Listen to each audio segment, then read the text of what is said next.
आगामी महापालिका निवडणुकीच्या पार्श्वभूमीवर ठाण्यात ठाकरे गटाकडून विरोधकांवर टीकेचा ढग उमटत आहे। ठाण्याच्या 3 हात नाका येथे लावलेल्या बॅनरवर मुख्यमंत्री देवेंद्र फडणवीस यांचे विधान दाखवण्यात आले आहे। जिथे फायदा तिथे आम्ही युती करू, जिथे फायदा नाही तिथे युती करणार नाही। त्याचबरोबर महाआघाडीतील विरोधकांना विरोध न करता महायुतीतील नगरसेवकांना फोडण्याचे काम चालू असल्याचे खासदार नरेश म्हस्के यांचे विधानही बॅनरवर समाविष्ट केले आहे। हा बॅनर जो लावलाय आम्ही हा कोणाला डिवचण्यासाठी नाही लावलाय।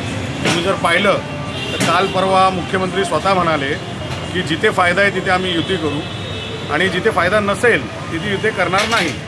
तुम्ही कायम पाहिलं असेल यांनी स्वतःच्या पक्षाच्या फायद्यासाठी अशा युती केलेल्या आहेत। आम्ही देखील आघाडी युती केली, पण ती आम्ही केली फक्त आणि फक्त जनतेसाठी। जनतेचं हित जिथे तिथे आम्ही युती केलेली आहे।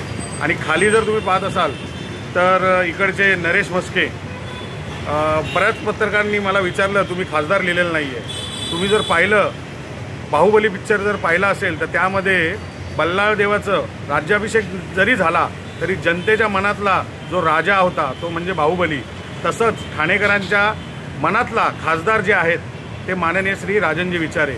आणि या 2 वाक्यांवरनं तुम्हाला नक्कीच कळलं असेल की त्यांच्या मनामध्ये भीती निर्माण झालेली आहे। त्यांच्या पायाखालची वाळू ही सरकलेली आहे। आणि नरेश म्हस्के जसं बोलतायत की पक्षातले कार्यकर्ते फोडू नका। अहो तुम्ही आजपर्यंत काय केलं? याचे त्याचे कार्यकर्ते फोडूनच तुम्ही तुमचा पक्ष बनवला ना। हा जो बॅनर लिहिलेला आहे याच्यात आम्ही क्लिअर सांगितलेलं आहे की ईडी, सीबीआई, चुनाव आयोग, फौज तो तेरी भारी है, पर जंजीर में जकड़ा राजा अब भी मेरा सब पे भारी है।